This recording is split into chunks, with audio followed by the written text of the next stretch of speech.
Stories of Great Christians.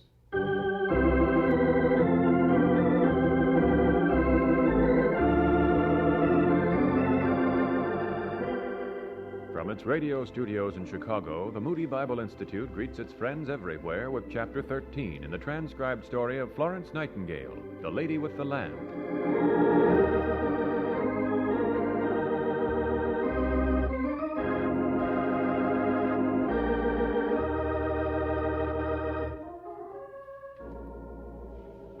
The first British nurses ever to serve in Army hospitals arrived at Scutari in November 1854. Under the direction of their superintendent, Florence Nightingale, they proceeded to the Barrack Hospital. The authorities who greeted her on her arrival were courteous and gallant. But a look at the tiny, barren quarters to which they were assigned warned Miss Nightingale to put no faith in flowery speeches. The nurses were eager to get into the wards to begin caring for the wounded who were arriving in great numbers after the Battle of Balaclava. But Florence was determined to do everything decently and in order. So she told her nurses, "No, Mrs. Lawfield, you can't go into the wards yet." But it's 8 o'clock already. You might say the morning's half gone and we've done nothing but break open boxes. I called you all together expressly to explain the whole business. Now, today I intend to visit each section of the hospital and have a talk with the doctors in charge. When they tell me how many nurses they can use and in what way, I'll know how and where to assign all of you. I visited the doctors as I had promised, and their answers were as different as the men themselves. Yet the conclusion was, in most cases, the same. No, Miss Nightingale, I won't need any help at all. I'm doing very well with the facilities provided by the government through official channels. Thank you, but no female nurses for me. I'm sorry, Miss Nightingale. I don't have a great deal of time to talk to you today. Maybe some other time. The wounded are in for Balaclava, you know, and I've got to get to my duties. Right now, I can't say yes or no. Maybe later. Yes, later. I'm sorry, Mrs. I'll take a few and see how they do. The truth is, I don't see how anybody in his right mind could turn you down. We're obviously short-handed. Give me as many as you think this section should have. And I'll be grateful for the extra hands, you can be sure of that. Just between you and me, ma'am, I'd like to have your nurses help me. But the officials are sort of... Well, you know how they feel about private people coming in and interfering. That is... Well, I mean, it looks like people don't think they're doing their job. As I say, I'd like to oblige you, but I'd like more of an official go-ahead from the superiors. You understand my not wanting to get in touch with them, don't you?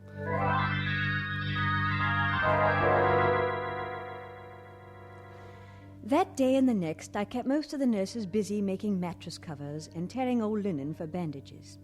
This was not what they had come to do in the Crimea, and naturally they were restless.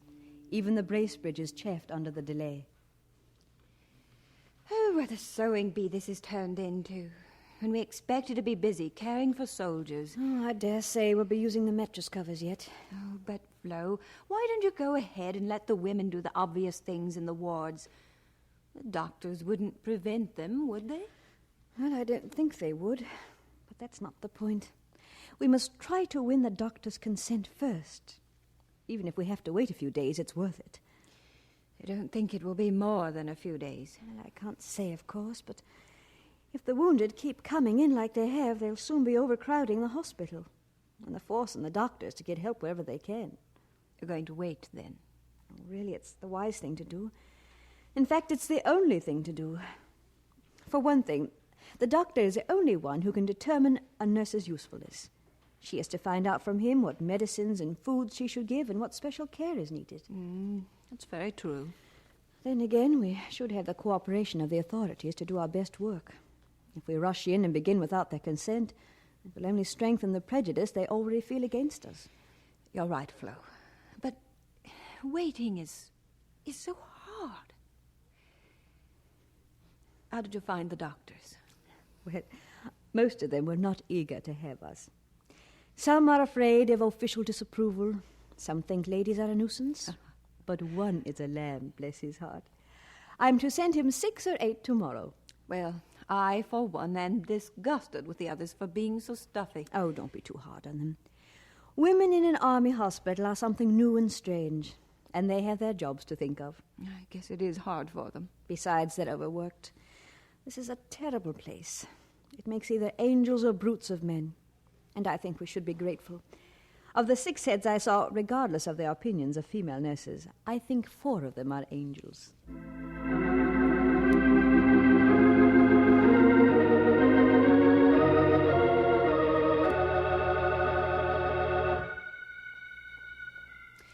We opened a box that contained the nurses' caps.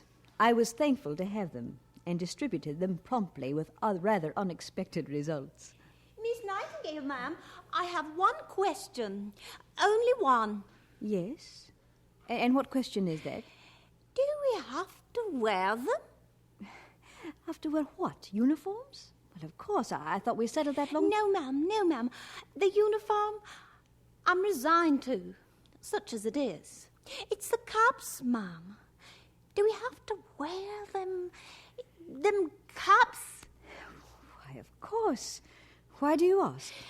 Well, then, ma'am, by your leave, I want to go home. I came out prepared to submit to everything, to be put on in every way. But there are some things, ma'am, one can't submit to. But why do you feel this way over such a small... There are some caps, ma'am, that suits one face and some that suits another. And if I'd known, ma'am, about the caps, great as was my desire to come out to nurse, I wouldn't have come, ma'am.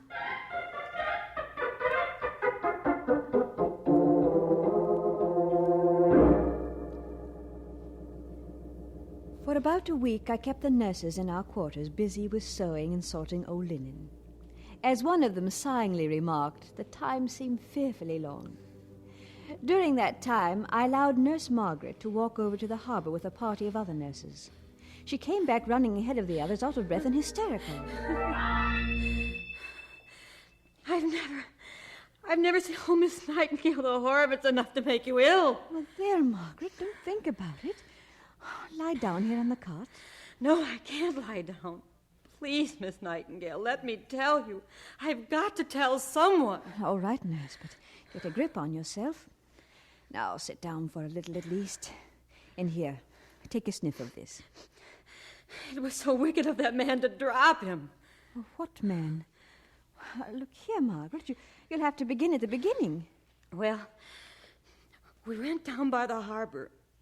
And you know how awful it is there, mud and slush and every kind of filth. Yes? The Turks were bringing them in up the slope on stretchers. Of course, it's steep and it's rough. It certainly is. I marvel that the wounded men survived the trip at all, but... One didn't. Oh, easy now. Don't go on, sir. Oh, it was that awful Turk. He was tired, I guess. But that's no excuse. He and the other one came lugging this poor bleeding fellow up the slope, sort of careless-like. Oh, it was slippery, and they were having a rough time of it, tumbling the soldier around in his stretcher. Oh, here, take another sniff of this, Margaret. You don't have to tell it all at once. Well, and then the one in front slipped and dropped on one knee and threw the soldier right out into the mud. He landed with a terrific jar and just lay there. Oh, he was dead. Oh, you let this upset you too much. Oh, I couldn't bear it. Oh, I could bear it if it had been necessary, but they killed him. Margaret, there's a lot of sorrow that we have to learn to live with as nurses. God is our refuge in times like this.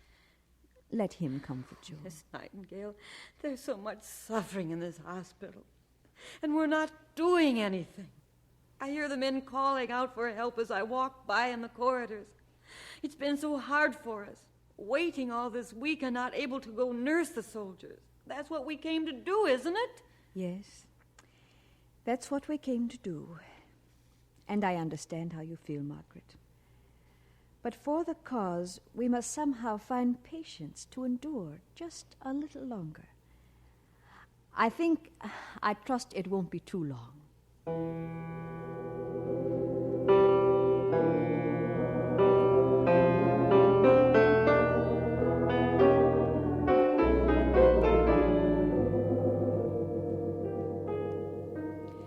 News from the front was not reassuring.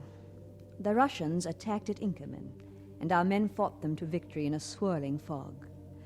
But joy over the victory was short-lived. It was evident that Sebastopol would not fall until spring. And from the windswept heights at Balaclava came a strange tale of the army chief's interpreter, Mr. Catley. Well, Catley, busy as usual. Who are you writing to now, family? No, Major. Office in London? No, Major. Well, who then? You're a great one for not saying much, Catley. It's to Lord Raglan, if you have to know. Raglan? When you write, you pick out the biggest man in the army, don't you? What are you telling him? I'm resigning. Resigning?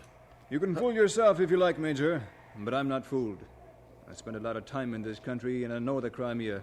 It's suicide to stay here. Well, I know it's bad, but to resign, Cut off from our supplies. The climate is subject to sudden changes without warning, and there's no decent shelter.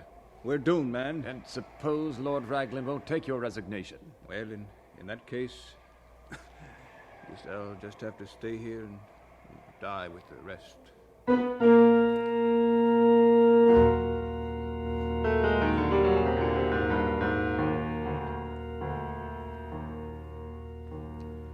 Winter came. The British troops encamped at Balaclava began to sicken from exposure. Destitute and shivering, they clawed roots out of the frozen ground and broke down trees and bushes to burn. Hundreds became ill from lack of food. Shipload after shipload arrived at Scutari, and the miserable wretches were carried into the barren and filthy hospitals. All barriers of prejudice were broken down. Jealousies were forgotten at the terrible emergency assumed gigantic proportions. So when the chief medical officer sought me out in my quarters, I was not surprised to see a very different attitude from before. It's all so unexpected, Miss Nightingale. I don't know what happened to our notice that the ships were coming. Some oversight, I guess. Anyway, not until 5 minutes before the transports came in sight did I get any word. And now they're upon us, boatloads of misery. Well, what are you going to put them down in, Dr. Menzies? What are we going to put them down in? We'll just have to put them down anywhere.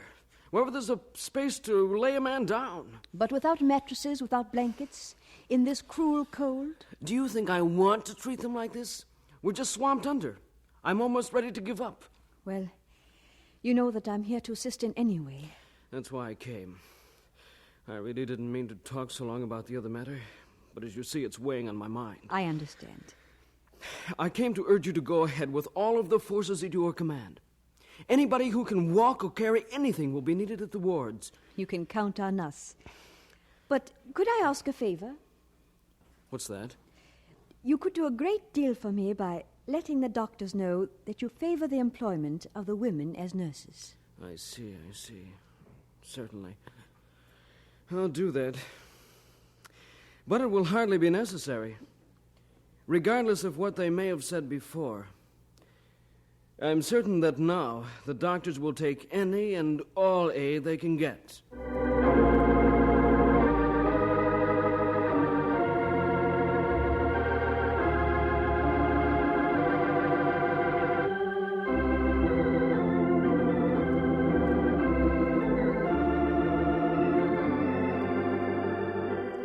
So we conclude Chapter 13 in the transcribed story of Florence Nightingale, The Lady with the Lamp. This is another in the series of stories of great Christians which come to you from the radio studios of the Moody Bible Institute in Chicago.